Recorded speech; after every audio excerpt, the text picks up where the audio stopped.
promoting mindful well-being in everyday life. This is the Pragmatic Alchemy Podcast with your host, Courtney Edwards.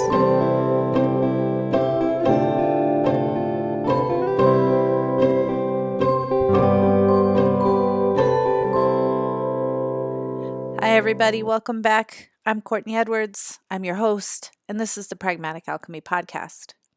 Today's guest is Marika Blossfeldt, author, speaker, and coach, who splits her time here in the Hudson Valley of New York and Estonia, where she runs a traditional farm and retreat. Marika has an amazing background. She's had several different careers as a painter, a dancer, an author, a health coach. She grew up in Germany, and so she brings with her a wide diversity of influences, of knowledge, and information that she's going to share with us in this episode today. The focus of this episode is not specifically about diet or what we should be eating, but really looks at the science of what happens in our bodies with the food that we consume. So Marika titled this episode, "It's not what you eat, it's what you absorb." At the time of this recording, I was reading the very popular book by Bonnie Garmus called Lessons in Chemistry, and it was quite a parallel because Marika goes deep into the science of gut health and nutrition and all of the things that happen during that process for us. So if you are interested in the science of digestion, I think you're really going to love this content. Before we jump to the episode, I do want to have just a moment of shameless self-promotion. The Chronogrammys voting round will be open from April 1st to May 15th. And if you could hop online at chronogrammys.com, go to the arts and entertainment category, scroll down until you find regional podcast and give us a vote, I would be delighted. Thank you for that support. And now let's get started.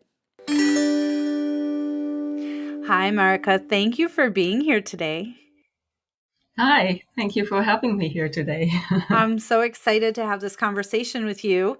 And we're going to educate folks today about gut health, which seems to very be important. all the rage. Yeah, like I'm hearing about this everywhere. And I will, before you introduce yourself to the folks, I will say that of all of the guests that I've had on the show so far, this is probably the topic I know the least about. So you'll be teaching me a whole bunch of stuff as we talk, in addition to what we'll be sharing with the listeners. So Wonderful. I'm really grateful that you're here. So, but why don't we start, as we do, with you telling folks a little bit about yourself? Okay, so I was born in Estonia, which I think nowadays people even know where that is. Back in the days when I was a teenager, it was very embarrassing for me to say that I'm from Estonia because it was like, Estonia, what's that, But anyway, it's a tiny country in northeastern Europe. It's by the Baltic Sea, south of Finland, east of Sweden, west of Russia, north of Latvia. And while I was born there, I didn't really grow up there because my parents had the opportunity to leave Estonia during the Soviet time, which was very unusual. And I was just a year and a half old at that time. So we moved to Germany. And instead, I grew up in Germany, went to school there, ended up, I was very interested in the arts. So I went to study art painting at the Academy in Berlin. And there was another department which was for the actors. So actors were trained in the next building over. And a friend of mine and I, we found out that they give dance classes in the morning. So we thought, let's go and check this out, just kind of to get some, physical activity into our bodies. And so this was jazz dance classes. And we really started liking it. And I also realized that, I can actually do this, although, I was already 22 and I never had, gone to dance classes before. And this was also the time when the first choreographers from New York would come to Berlin and perform and also give workshops. And so we went to all these workshops, and then it just became such a thing for me that I said, no, I have to go to New York now too. So I took a semester off, and my professor let me go. And I was just really lucky because I had met somebody in Berlin who had an apartment in the East Village of all places. And he said, as long as I'm in Berlin, you can stay in my apartment. And he introduced me to his best friend. And she took me to my first rehearsal, which was already like 3 days after I had arrived in New York. So it was really amazing. And I mean, even when I stepped off the plane arriving at JFK, I had this feeling, this is the place where I have to be right now. Mm-hmm. And so one thing led to another, and I started performing. I went to take many classes, and and then I went back to Berlin thinking that I'm now going to continue with my painting. And then one day in a supermarket, I just kind of broke down, started crying, and said, no, I don't want to be here anymore. I need to go back to New York. So then I kept sort of going back and forth. I did also some painting in New York and showed my work once a year. And then I went back for one whole year to finish my art degree. And then I came right back to New York. And the other thing that then happened a little later in 1991 is that Estonia became a free country again. So then I knew that now, I can fulfill my childhood dream, which was to live in the countryside. Mm-hmm, mm-hmm. Not that I wanted to be a farmer, but just living in the countryside and having room around you, a peaceful environment. And so one of those visits that I went to Estonia, I started actively looking for places. And when I found the place that I, ended up buying, the recognition that this is the right place was just so powerful. It was like really mind-boggling. I stepped into the main building and into the kitchen, which I had never seen myself before. The whole upper walls and ceilings were black. And then there was this huge white oven in one corner.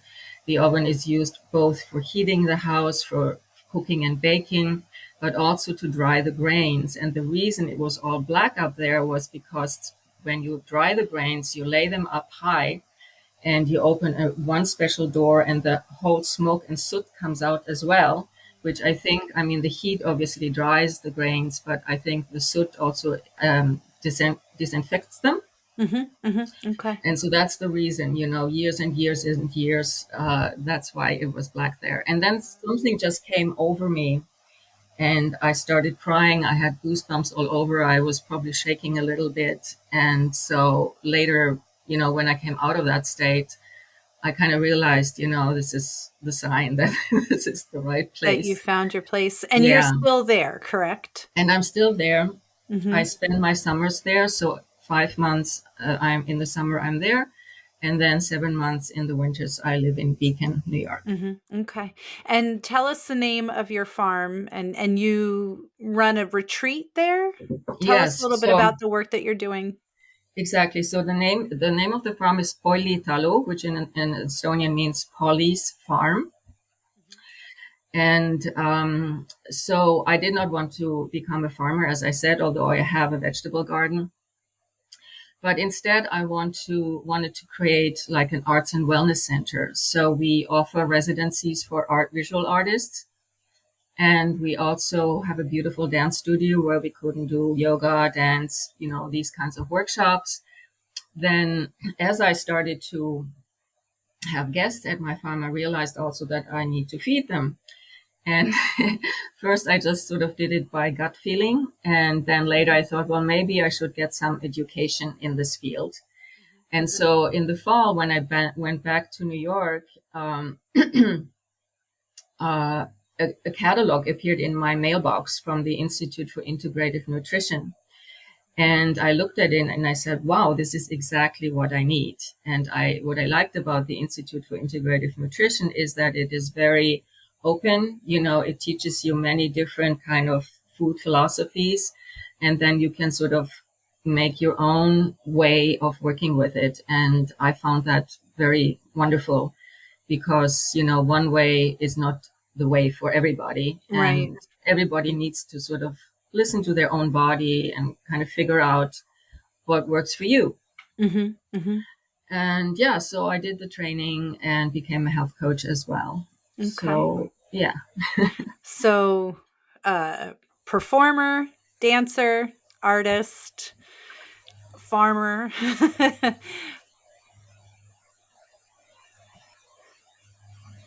Okay, I'll edit that out. I lost you for a minute. Okay. But we can edit that pretty easily. But what I was saying is you are a performer, an artist, a farmer, a health coach, and a cookbook author. Is there anything else that I've missed? Or are those all of your hyphens? I think that's about it. I was just thinking, I haven't mentioned my books yet. So I authored 2 self-published cookbooks. The first one came out in 2011, and it's called Essential Nourishment: Recipes from My Estonian Farm. And the second one that is out now came out in 2020, and it's called Cooking with Marika: Clean Cuisine from an Estonian Farm. Yes, And I have that one. Oh, you do? Oh, I great. do. Yes. And both books have sort of a similar structure where, they're about maybe 60 pages in the front where I talk about nutrition, and the big theme in the second book is about, healthy digestion. So that's why we're talking about that today. Yes. And so let's do that. Let's talk about healthy digestion. I guess maybe let's start with maybe defining that. What do you mean when you talk about healthy digestion, and what is the importance of that? Yeah, so the interesting thing is that digestion happens, in our digestive tract, but what we don't think about is that 70 to 80% of our immune system is also located in the gut. Mm-hmm. And so I would like to talk about that, how it really affects our overall health. Yeah. And So so when the you gut say is, that 70 to 80% of our immune system is in the gut, what do you mean by that for folks that maybe don't have that background knowledge? yeah, exactly. So the simple answer is that the gut, unlike any other place in the human body, is where outer and inner worlds meet intimately, right? So everything we ingest, be it liquid or solid, can carry bacteria, parasites, viruses, allergens, and chemical toxins into our system. But a strong, healthy gut is what prevents these dangerous microbes and toxins from passing into our bloodstream. And during prenatal cellular development at the end of the first trimester, this is very interesting. I sort of was blown away the first time I heard about it. So during prenatal cellular development at the end of the first trimester, our forming body is donut shaped. So that's kind of a funny thing, right? So if you picture this donut, it's this round thing, and then it has, a hole in the middle. And turns out that the tissue surrounding the donut hole eventually develop into our digestive tract. And the top opening of the donut becomes our mouth, and the bottom opening becomes our anus. Okay. These 2 places are actually the only places where we have some control over what happens in our digestive tract. Yeah. That's an excellent point. I never would have thought of that, but yes, that's correct. And so the what's in between eventually develops into this long thing, very highly specialized and differentiated.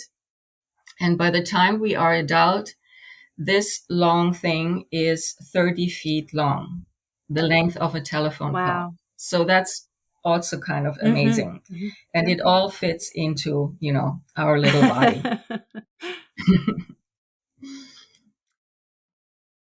And then let's move on to the different organs and stages in the digestion and in absorption.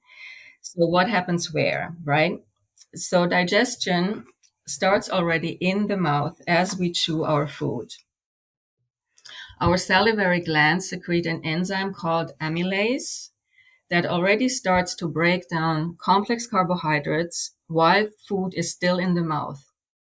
And that is why you can taste a hint of sweetness from released sugars as you thoroughly chew your grains. It is as if Mother Nature rewards us with a little sweetness for chewing well.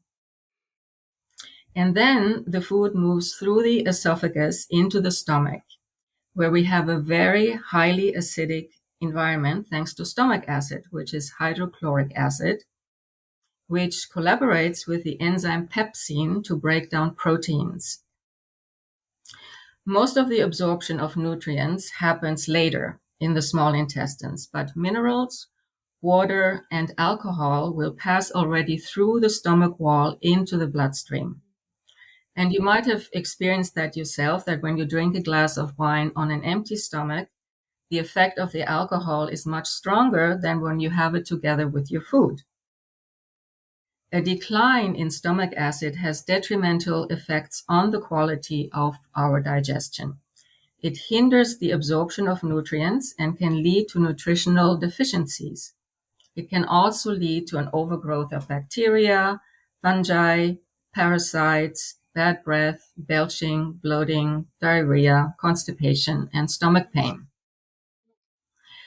And acid reflux and heartburn have generally been blamed on too much stomach acid, but it turns out that actually the opposite is true. Insufficient stomach acid causes the sphincter at the bottom of the esophagus to weaken and allows stomach content to rise up into the esophagus, at times all the way up to the back of the mouth. So too much coffee, chocolate, alcohol, sugar, processed and fatty foods, as well as smoking, can cause the sphincter to weaken, and as a result, it will not close properly and can also lead to stomach acid rising up into the esophagus. And that is really dangerous because the job of stomach acid is to start breaking down proteins, right?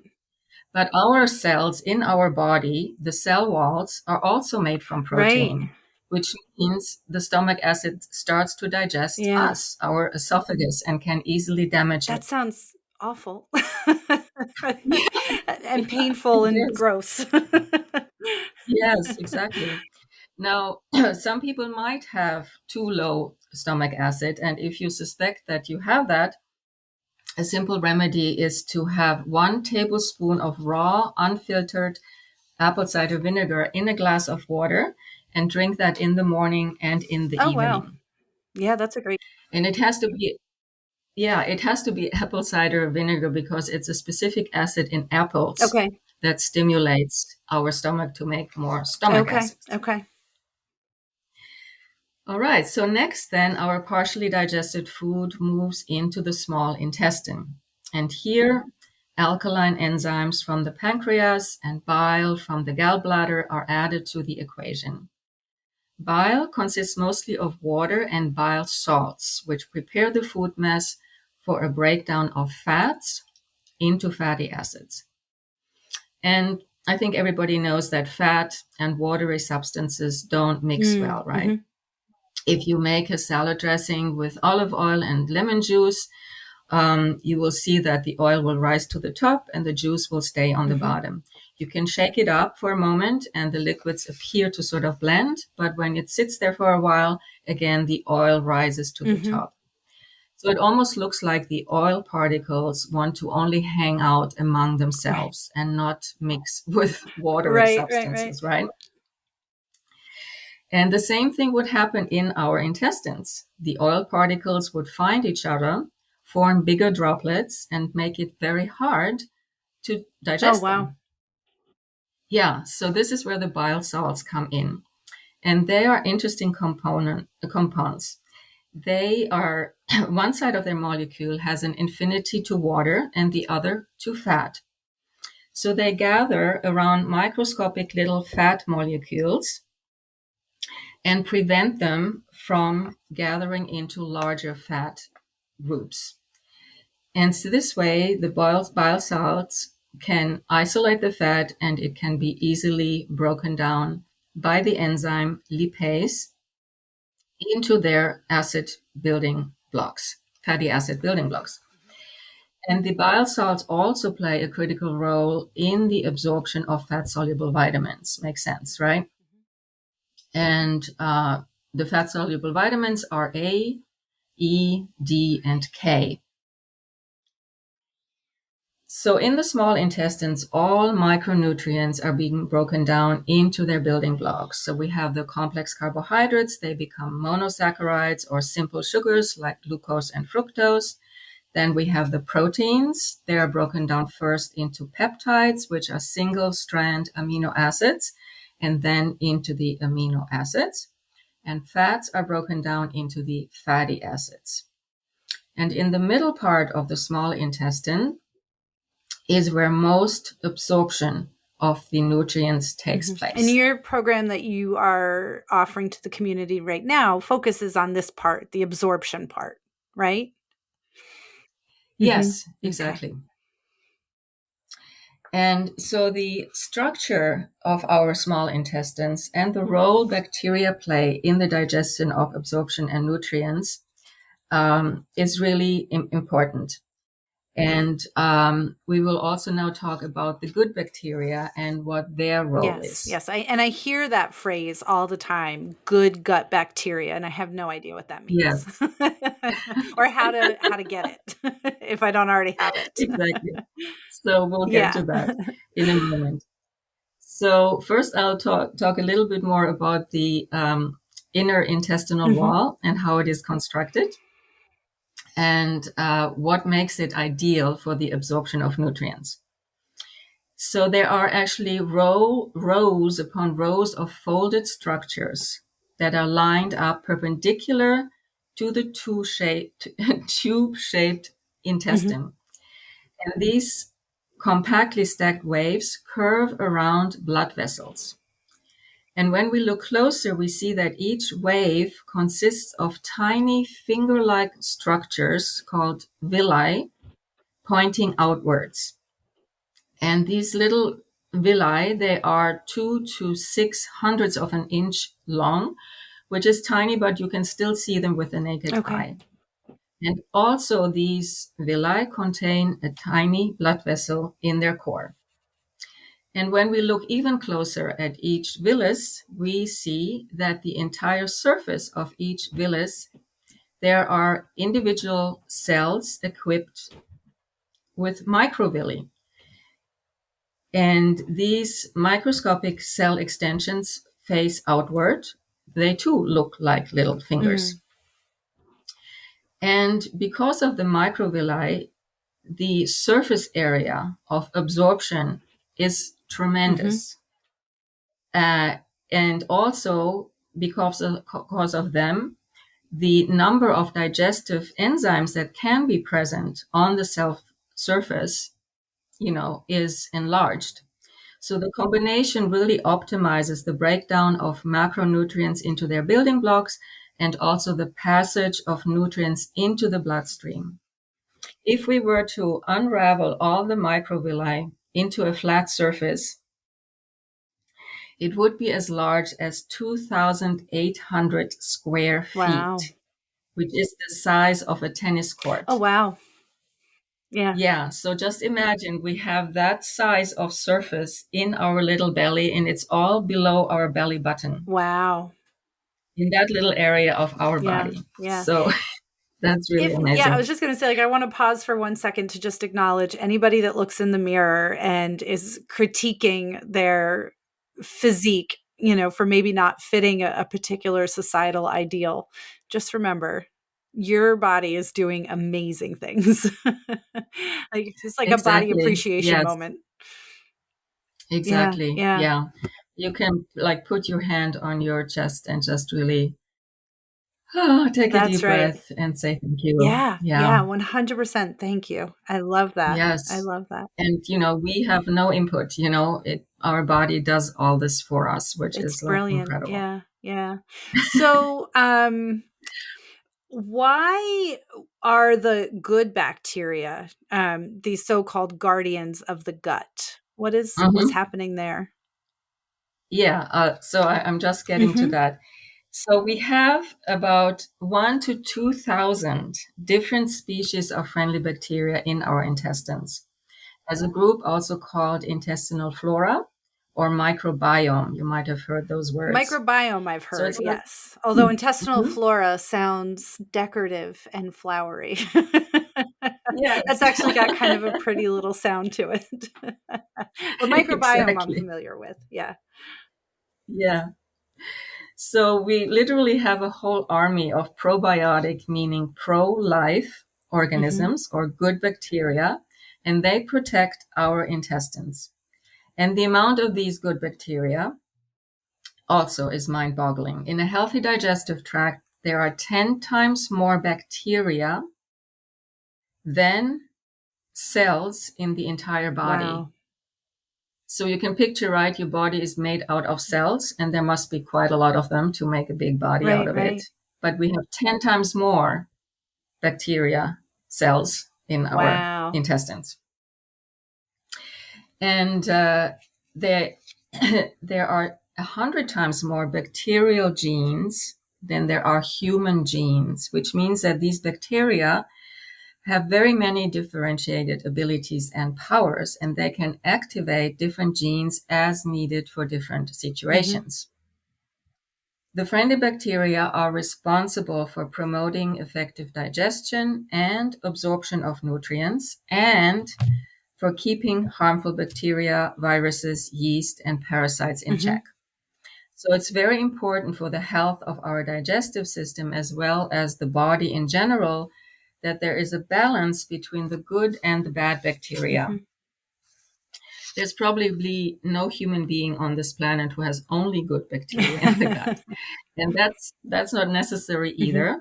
Most bad bacteria will be in a dormant state as long as there are sufficient amounts of good bacteria. Okay. And the kind of bacteria present in the human gut depends on many factors, including age, diet, geographic location, and cultural background. Obviously, the more diverse your gut bacteria, the more varieties of food we can thrive on, and the more resilient we are in the face of ingested harmful bacteria or Mhm. pathogens. And maybe, you have also wondered why there are so many problems with food reactions, intolerances, and allergies I do nowadays, wonder right? that all the time. Because, when I grew up, we didn't hear about that Right, hardly, right. right? But right now it's like I would rampant. agree. Yeah, and the reason might very well be that the balance between the good and the bad bacteria is off. If there are too many bad bacteria in the gut and they are not kept in check by the good bacteria and have therefore come out of their dormant stage, then they can produce problematic waste products that also get absorbed into our bloodstream. And that means then that our liver has to work overtime to filter out these additional toxins. And when the liver is clogged because of an overload of toxins, the body then tries to get rid of them through the skin, causing acne, eczema, psoriasis, and dandruff in the process. Wow. So all of these things are really linked to the gut. I never knew that. That's amazing. Yeah, so it I is remember, like, when I amazing. was a teenager, my nana would tell me if I ate too much chocolate, I would get pimples, but, like, that was the extent of her cautionary warning. Yeah, yeah, but very good. Good for her. Or maybe she just made that up to scare you. No, she's a big fan of chocolate, and she's always had a very, like, she has to be put together when she goes out into the community, she Mhm, goes out full hair and makeup all the time, and so I think mhm. it really was just like, "Don't get bad skin." Yeah. Yeah. And the bad bacteria thrive on sugars and processed carbohydrates such as flour and flour products, especially white flour products.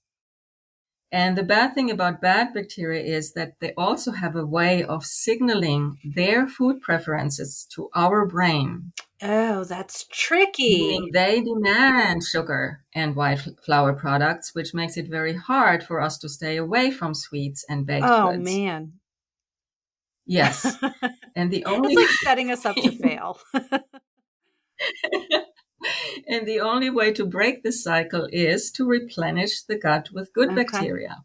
So there is hope.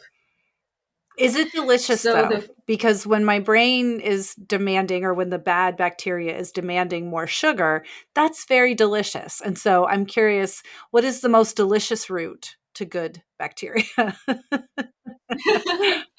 well, how about fruits and berries? They're good. I like those. They're good and they will not negatively affect, There we go. our good Okay. bacteria in the gut. But the friendly bacteria, so they are literally the guardians of our gut, and it is imperative that we have an optimum number of them. They literally need to stand shoulder to shoulder along the gut wall and make sure that nothing inappropriate or dangerous passes from the intestines into the bloodstream. And when there are gaps in the wall protection because there are not enough friendly bacteria to cover the entire surface of our intestines, food particles that are not supposed to enter into the bloodstream because they haven't been broken down enough yet can leak through. And this is the condition known as leaky gut. I have heard of that. We've Yes. heard this, Yep. and it's a condition that is very common nowadays. Also sounds gross. Yes. And I'm like, that's such a gross phrase. and there are actually two proteins that are notorious for leaking through and causing allergic reactions and other health complications. And these are gluten. And we know already where we can find gluten, right? It's in wheat, barley, rye, and oats. And the other protein is casein, and that is contained in milk and dairy products. Okay. So the interesting thing is that gluten breaks down into the peptide gluteomorphine and casein into the peptide casomorphine. And peptides are single amino acid strings, right? We mentioned that earlier.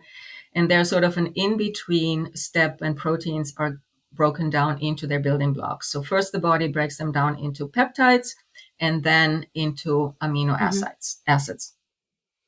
So both the gluteomorphine and the casomorphine are composed of 7 amino acids.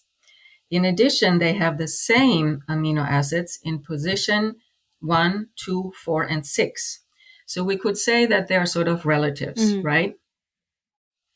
And when we do not have enough friendly bacteria on the intestinal wall, these peptides can cross through the wall and end up in the bloodstream where they cause an allergic reaction because our white blood cells do not recognize them and think they are pathological invaders. Our immune system then goes into attack mode, causing inflammation, in essence, creating a fire to destroy the invaders. And if our immune system is busy with these partially digested food particles on a daily basis, it has fewer resources to deal with real pathogens, potentially setting us up for further health complications.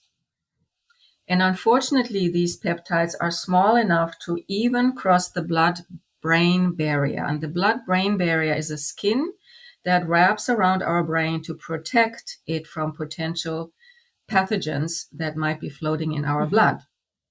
But because gluteomorphine and casomorphine are small, they can even cross the blood-brain barrier and find their way to so-called morphine receptors in the brain.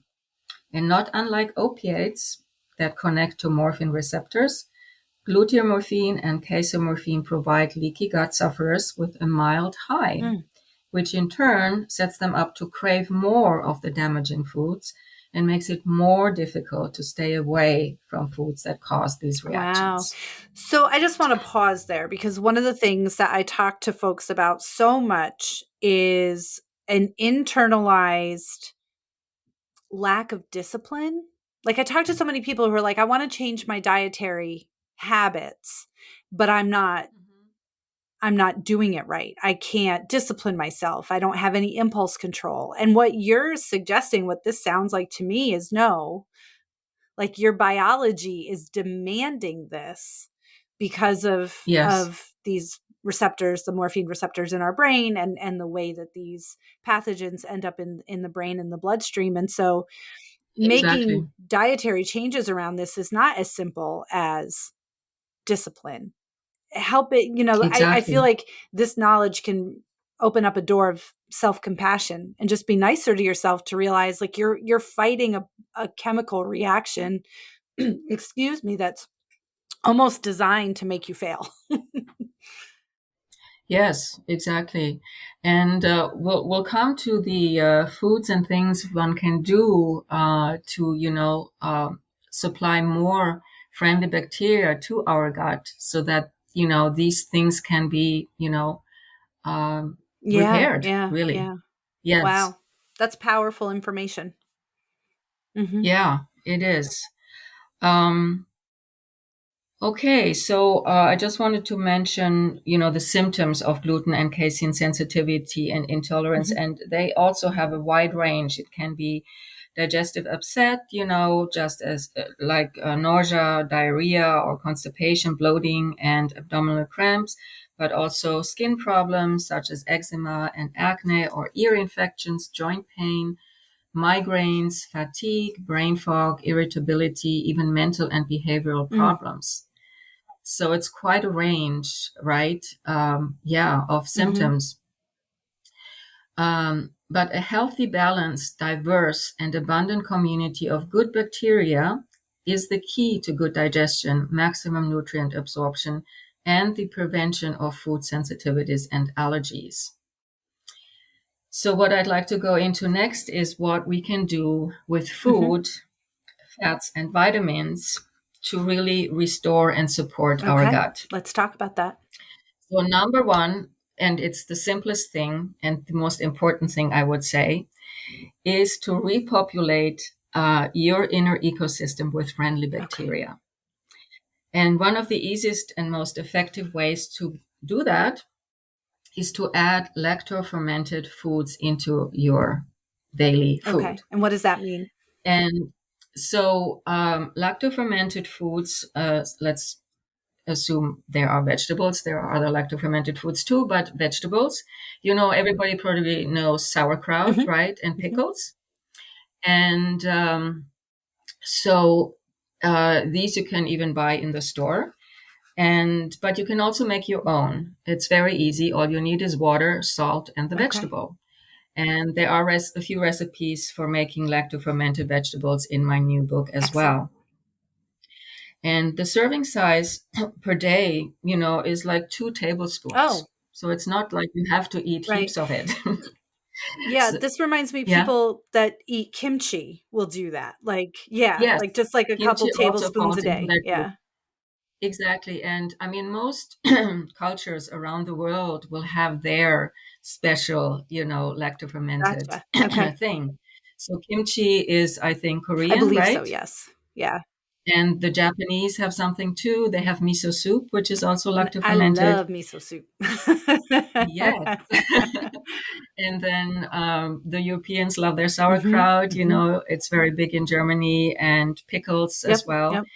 And the important thing is that even if you make it yourself, you, in essence, you add vegetables, you cut them up to a Hmm. jar, you heat up a little water, dissolve some salt in it, you pour it over it, and then you let it sit out in room Okay. temperature. And then the friendly bacteria that are already on the vegetables, they come with them naturally, start to break down the carbohydrates in the vegetables. And in the process, they release a Hmm. gas.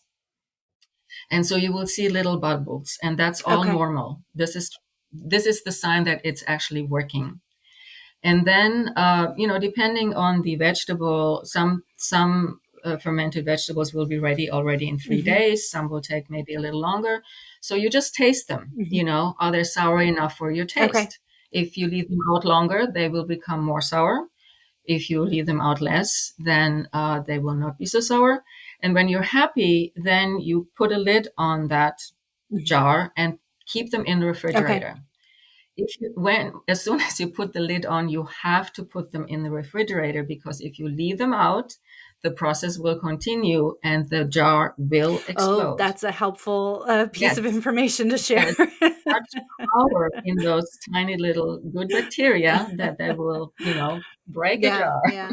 And I have to say, this is a new process for me, but ever since I had my second child 14 years ago, I am obsessed with sour foods. And so you're speaking my language right now. I'm like, yeah, I need to just have jars Yes. of sour carrots in my refrigerator. I feel like that would be Yeah. amazing. Yeah, very good. So your body already, is telling you that I need Yeah, this. My body wants that's this, right. which is great to get to that Okay. place, where it's just Yeah, natural. yeah. You don't have to force yourself to eat them. Yeah. Exactly. Well, but just back to my point before about deliciousness, like that sounds so delicious to me, because I really do. There's Yeah. a restaurant that my husband and I go to all the time, and they serve like pickled vegetables and it's just like, carrots. That's the same thing. You can call it pickled, but it's It's so lacto-fermented. good. Like every time I order there, I want to ask for like an extra, like, can you give me extra veggies? Because they're so delicious. Like, and that sounds so tasty. I want to do this immediately. Yeah, that's Yep. excellent. Okay, so this is an easy way to add literally friendly bacteria to your gut. Now, we also want to feed our good gut bacteria good food. And there are two fibers. They're called inulin and oligofructose, and they are the perfect food for our friendly bacteria. The bad guys do not like them, and they will not start to reproduce. And the richest sources of inulin and oligofructose in descending order are chicory root, Jerusalem artichokes, dandelion greens, burdock, agave, garlic, leeks, onions, asparagus, rye, barley, and bananas. A kind of interesting, selection of foods, right?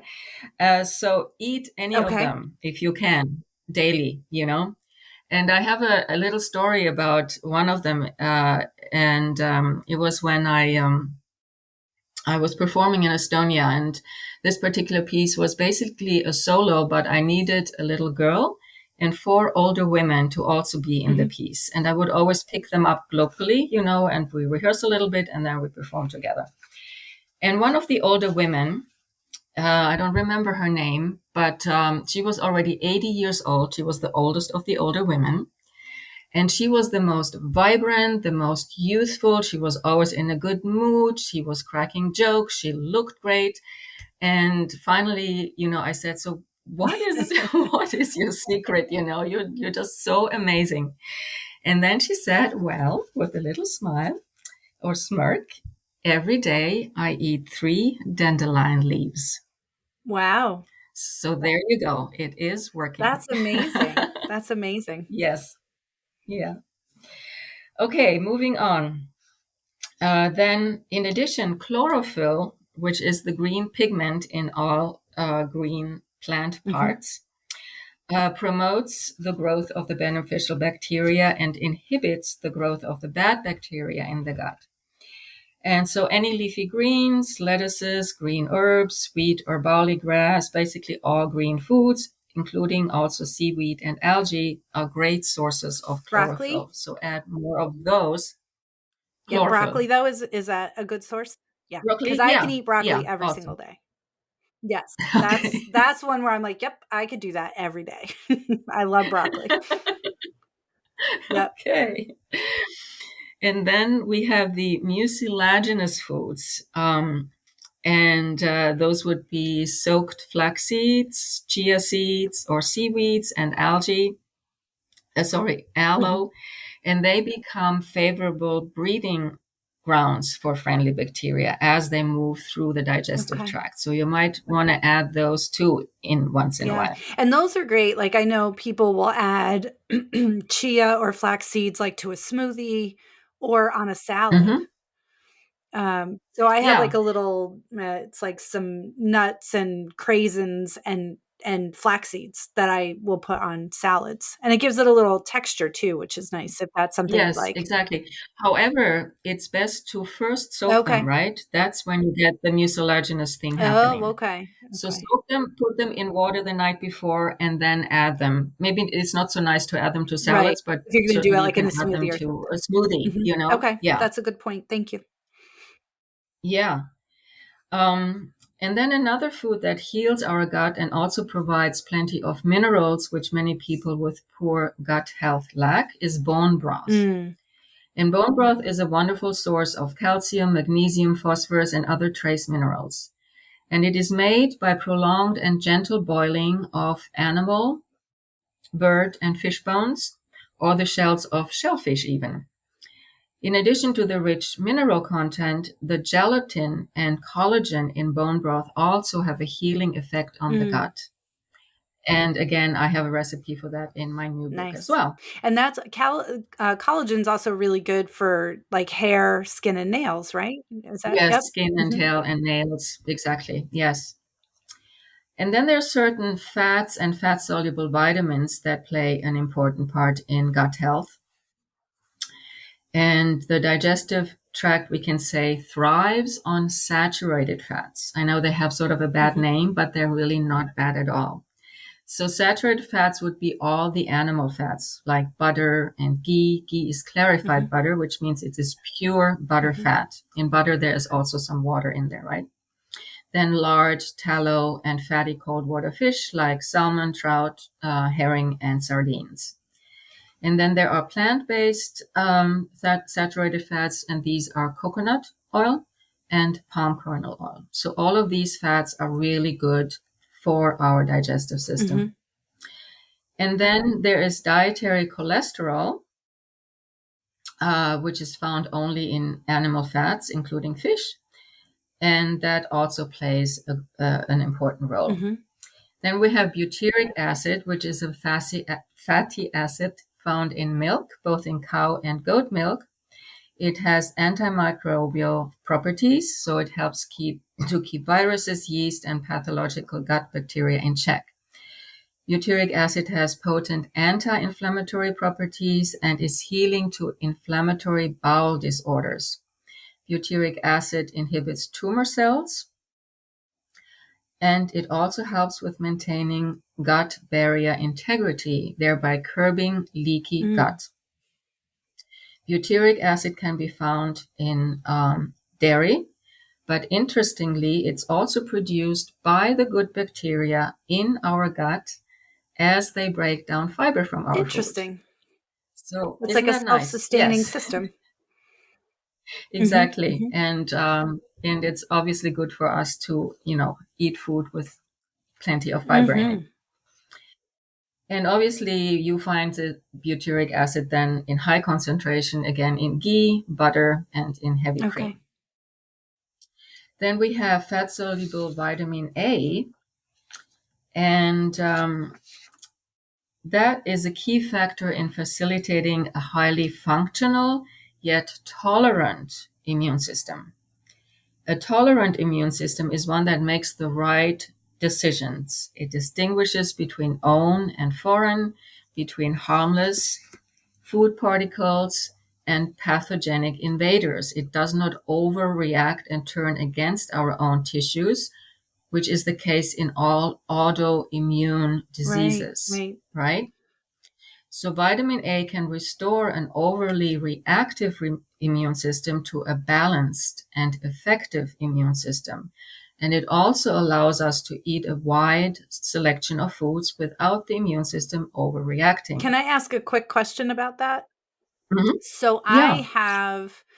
I don't have a lot of reactions to food, but I have a lot of reactions to like laundry detergents and soaps and lotions. Would increasing some vitamin A be an avenue towards not getting hives every time I try a new laundry detergent? Well, it might be, but maybe it's easier to find laundry detergent does not have these allergic reactions. You can find them everything in I the health use food is like stores. all natural stuff now, but It yeah, already but is, like yes. And did it that does, help? but like, so one of the things that happened a few years ago was we went on vacation and we rented a house, and I ended up Mm-hmm. with a really bad systemic reaction in the lymph nodes, um, because I had slept on the sheets and used the linens in Mm. that rental house that must have been laundered with something that I'm allergic to. Yeah. And so I Yeah. was on I think 2 rounds of steroids to finally get rid of it. And Oh so, my God. I can make Wow. choices, but sometimes, you still kind of blindly stumble onto these things and then Yeah. have a reaction. So I'm always just curious, like, how do I not get hives all the time? And so when you said the thing about the vitamin A helping your body not kind of over respond to Yes. environmental, I Yes. was wondering if that would also be a thing that would help me not get hives. Yeah, I think it would, Yeah, definitely. yeah. Sorry, continue. Yeah, no problem. So vitamin A can restore an overly reactive immune system to a balanced and effective immune Mm, system. And adequate vitamin A can also prevent inflammation and heal chronically inflamed mhm. gut. And the food sources, interestingly, for vitamin A, again in descending order, the best ones are beef liver, organ meats, salmon, fish oils, and butters. So, unfortunately, all animal Mhm, products. mhm. But there is provitamin A, and that's in Okay. vegetables. Uh, provitamin A is also called a carotenoid, and it's a plant-based precursor to vitamin A, and they are found in all the green, orange, and yellow vegetables and Okay. fruits. And then the body turns this provitamin A into the real vitamin A. Okay. So you can think of many, vegetables that fall into these green, orange, yellow group, Mhm. carrots and peppers and leafy greens, Right, obviously. right. So all good things to have. And then the last thing I want to mention is vitamin D. Mhm. Vitamin D is anti-inflammatory and helps fight pathogens in the gut. It supports gastrointestinal integrity by keeping the connections between the microvilli tight so that no undigested food particles can slip through. And obviously, you can create your own vitamin D by letting sunshine, shine on your skin Mhm. without sunscreen factor cream. But food sources are in descending order again: herring, salmon, sardines, tuna, fish oil, egg yolks, and shiitake mushrooms. Interesting. Interesting. Yeah, Yeah, yeah. That's yeah. great. So again, and so we mentioned that being stressed out is not beneficial for our gut either. So we can all think about things to do to help us Mhm. de-stress. So, I can offer a few, but I'm sure, our readers will come up with their own versions, like meditating, taking a bath, taking a sauna. That's what the Estonian people like to Right, do. right, right. Breathing deeply, going for walks in nature, gardening, going to the spa, Mhm. um, make sure that you do some of these at least on a weekly basis, Absolutely. Mhm. Yeah. Mhm. Yeah. Yeah. That was so much information. I know. I Everyone is feel I overwhelmed. feel very well educated now.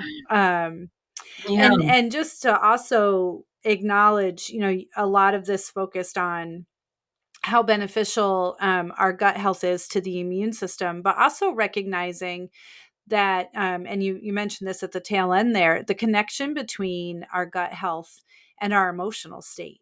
A lot of Yes. um, psychologists and psychiatrists will consider the gut the second brain, because of the function Yes. it plays in our nervous system and regulation and how that impacts our emotions. And so, it's keeping our bodies healthy and running well, but it also helps, regulate some of the more mood and emotional type stuff too. So just to kind of, look at it as this is really going to be a holistic avenue towards feeling good, like Yes. physically feeling good and Yeah. emotionally feeling good.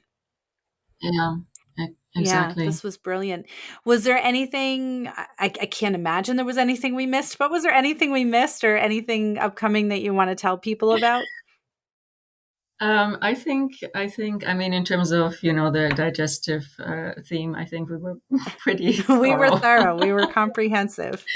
Yes. And I really hope that, listeners will take away at least one or two things that you actually start to do in your daily life. That's right. I felt very And affirmed by just when you were listing foods, thinking about kind of how we eat at home. And I was like, okay, like certainly there are things that we could probably eliminate, but we've got a lot of the good stuff in there. And so, yes. we eat Yes. seafood pretty regularly. We do a lot of fresh vegetables Yeah. in our cooking and stuff like that. So I'm feeling Yeah. pretty good right now.